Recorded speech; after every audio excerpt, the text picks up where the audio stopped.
The Man with the Yin-Yang Eyes. Season 2. Episode 11. What did you come here for this time? What do you want to investigate again? This time, it's going to be hard to get out of here. The leader didn't seem to be joking. If he found out that we already knew everything, maybe we'd take a few bullets to the head. Hey, what are we supposed to do? Shouldn't he just stand still and let us take the initiative? I asked. After a few minutes, he was not happy and ordered his subordinates to shoot us a few bullets, and we're done. You should calm down first. I found the situation where they pointed the gun at me a bit panic, but not to the extent like Big D. As for the policewoman, she was strangely calm. I don't know if it was because she found out about my plan or because her bravery was too strong. Hey, Gregory, why do you look so calm? Is it possible that you have taken any measures? Big D saw that Miss Valentine didn't want to talk to him anymore, so he turned to me. I also didn't want him to worry too much, so I told him I found a way to deal with these gangsters. Oh, that's great, but you didn't tell me sooner. Could you tell me something? Have you forgotten the fire ghost? Big D's bad habit is his forgetfulness, but I also patiently answer him. Oh, but didn't you see that fire ghost here? So how does it help us get out of this situation? When Big D heard my answer, he asked me a little loudly. Fortunately, he still knows how to keep his voice from letting the others hear. Stop talking, focus. We prepare to counterattack. I didn't answer Big D's question this time, but slightly turned my eyes to the elevator door and asked him to focus more. Damn it. We need to be careful. It looks like our accomplices are coming. At this time, there is movement on the elevator side. The big brother thought we had more comrades to support us, so he was very vigilant.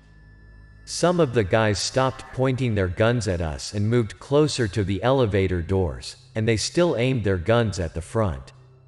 Thanks to that, the encirclement where we were was relaxed. But they waited for a while, and the elevator door still didn't open. Of course, the noise wasn't made by our comrades. The thing inside the elevator wasn't human. They kept staring at the elevator. After a while, from the gap between the two doors, there was a fire coming out. Gradually the fire grew bigger and gathered into a strange shape. Slowly, the flames finally gathered into a ferocious human form. The very fire ghost I've been waiting for all this time. Although the phenomenon in front of them was extremely bizarre, it was as expected that the reflexes of criminals were extremely good. They were only slightly bewildered for the first few seconds, then immediately pulled the trigger and fired at the fire ghost. We also took advantage of this time to take down the guys standing nearby. But how did they shoot the ghost? It's not human. It's just a vengeful spirit. The bullet shot and passed through the fire ghost. The fire ghost also began to attack the criminals. It launched a flame towards the man who had just fired the gun, instantly causing the gun to get hot and let go of his hand, causing him to lose the gun. Another guy saw this and fired a few more consecutive shots at the fire ghost, but obviously didn't affect it in the slightest. But the bullets successfully angered the fire ghost. It quickly extended its flaming hand towards the shooter. The hot fire hand pressed on the face of the criminal, causing him so much pain that he couldn't scream. His eyes were white, his face was white and blue, it looked very scary. These damn brat, daring to point a gun at me. You guys are disgusting, haven't seen the coffin yet shed tears. I just haven't fought in a long time, and I don't want to show off my skills, so I just stand there. Do you think I'm scared of you? In another corner, Big D is fighting very skillfully. Well, normally, I think he's a coward, can't do anything. Okay, stop it already. Another hit will kill you. We have other things to do. Even though it's been a while since I've vented my anger like that, I wouldn't say I liked watching him beat them to death, so I stepped forward to dissuade him. Watch out, don't look down on me. Okay, okay, stop scowling. Those guys have been beaten to death by you, lost half their lives already. I have to work very hard to get this stubborn fat guy out there. I don't know what drug he's been hit with, but he's really strong. The boss of the black credit company saw the disadvantage and quickly ran into the office to hide, but the fire ghost couldn't let him escape. It destroys every person, and then the last person will be that guy. The whole room was surrounded by fire, and the big boss shivered when he saw this. No, don't come near me. He suddenly remembered something and put his hand in his chest. Then I saw him pull out a water-shaped card pendant. As soon as he held out the card in front of him, a barrier appeared in front of him. It turns out that the card has the ability to create a barrier that protects him from the attack of the fire ghost. The fire ghost couldn't break through the barrier. I wanted to teach him a lesson before he was caught, so I couldn't stand by and watch him stay safe forever. I took out a coin and threw it at him. My coin accurately hit the water-shaped card in his hand, shattering the glass card. That also means that the barrier protecting him disappears. At this moment, the big brother looked both surprised at being attacked and panicking when see that the barrier was broken. Before he could regain his composure, the fire ghost quickly reached out a hot, fiery hand to the big boss's face. His expression changed from surprise to panic. The boss was caused by the fire to scream in pain. "Hey, take it. Let's quickly put out the fire. It will be dangerous for a long time. Why do we have to save those guys?" Of course, I also know that they are very cruel, but when I go on duty with the police, I should obey some laws, so I asked 2 people with fire extinguishers to save people. Fortunately, because this fire ghost is not too strong, its fire will not kill anyone if saved in time. So, do you want to see a lot of people die? Big D still scowled when I said it, but if his goddess said one word, he immediately followed. Oh, there's a difference between people and people. We took turns with fire extinguishers to put out the fire that surrounded the criminals, and the most damaged guy got a big burn on his face. The fire ghost also saw our actions. When he saw us doing that, he thought we were in the same group as the criminals because we saved the boss and ruined his plan. The flaming ghost was now enraged to attack us. I saw that it wanted to attack Miss Valentine, who was closest to it, so I quickly took out a coin and shot it at its flaming hand. The fire ghost that was attacked turned back and looked at me with a fierce face and hateful eyes.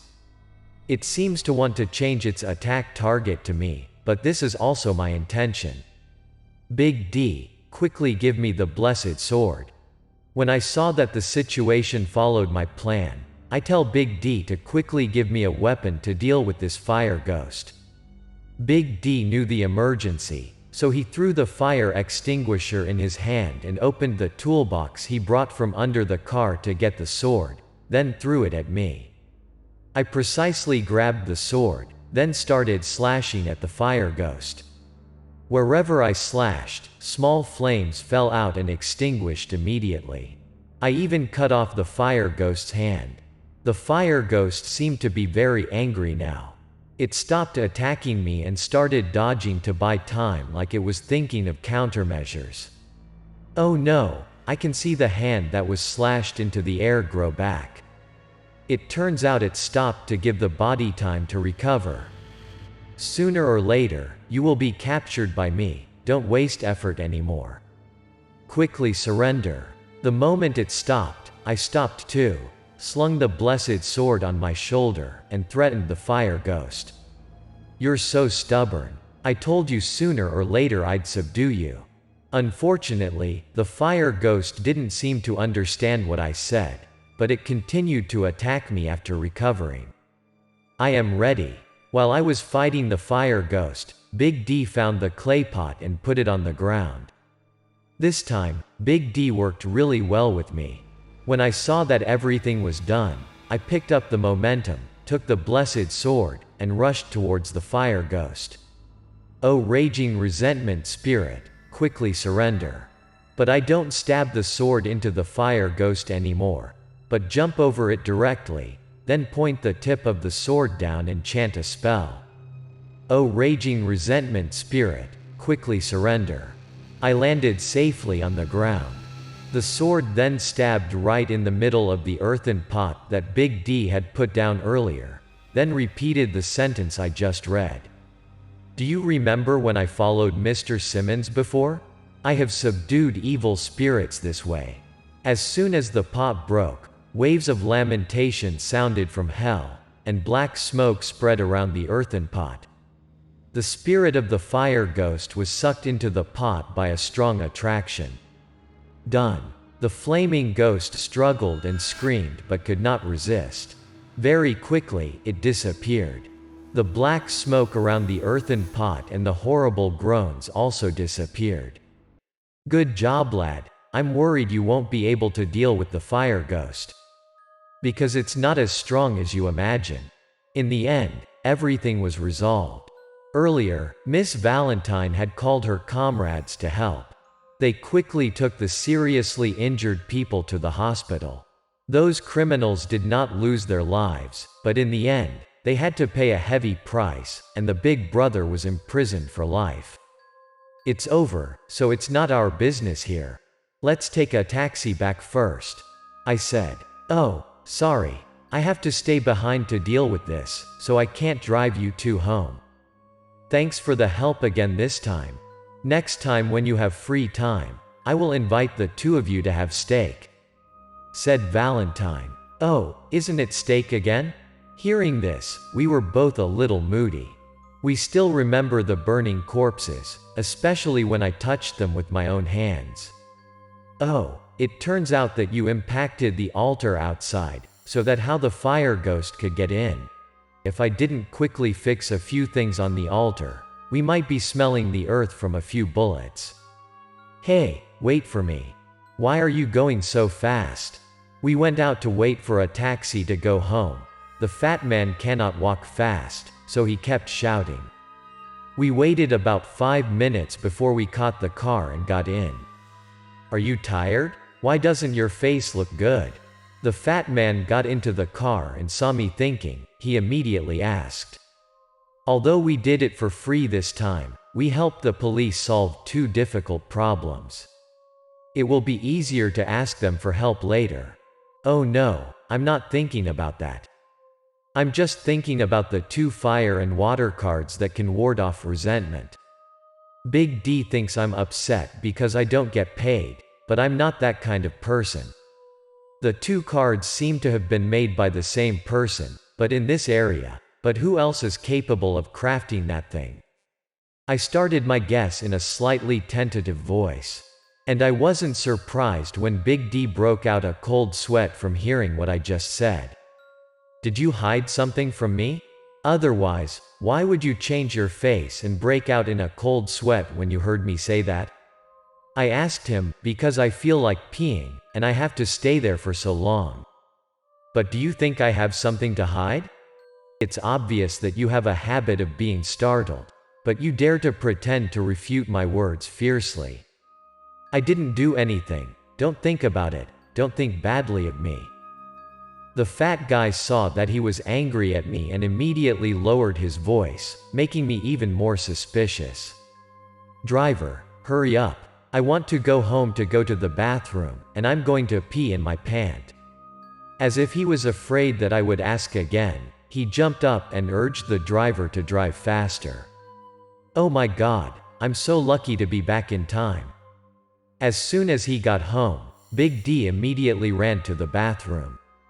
I planned to wait for him to come out and then ask again. Hello, is there anything you need? I faintly heard Big D talking on the phone with someone. Oh, it's Mr. Harris? Is that cabinet you want to sell? Big D seems to have heard something good. His voice is quite excited. Okay, I'll check it out right away. Probably in about 20 minutes. Big D comes out of the toilet. I heard him dating someone on the phone. Hey, young man, don't think about it anymore. Hurry up and make money with me. I need your help in checking something. Big D finished the timer, hung up the phone, and quickly happily told me. Where are you going? I just sat down for less than 5 minutes. Don't take the job first and then ask me for help like that. Come on, don't be angry, hurry up, or you'll be late. I don't want to go, but the fat guy keeps pulling me. I finally surrendered under his tongue. Big D successfully dragged me into the car. I want to ask you to use your yin-yang eyes to check something for me. That thing is a medieval artifact, owned by an old man named Harris. I lost half a sentence and heard half of it, and the fat man kept saying it. That thing is worth it, and whether he wants to sell it to us or just want us to check it, we get a good deal. I listened for a while and fell asleep. I'm so tired today. Hey Gregory, wake up. We've arrived. I slept for a while when I heard Big D loudly calling me to wake up. Is anybody at home? I followed Big D standing in front of Mr. Harris' house. Big D quickly knocked on the door and asked, "Oh, you guys are here already. Please come in." The house owner was an old man who looked quite sick and pale, and I observed that his house had quite a lot of medicine. When I see what I need to check, I know why I need to use my yin-yang eyes. That thing is a wooden cabinet, smells nice, and looks very nice, but a sealed charm on the cabinet looks really weird.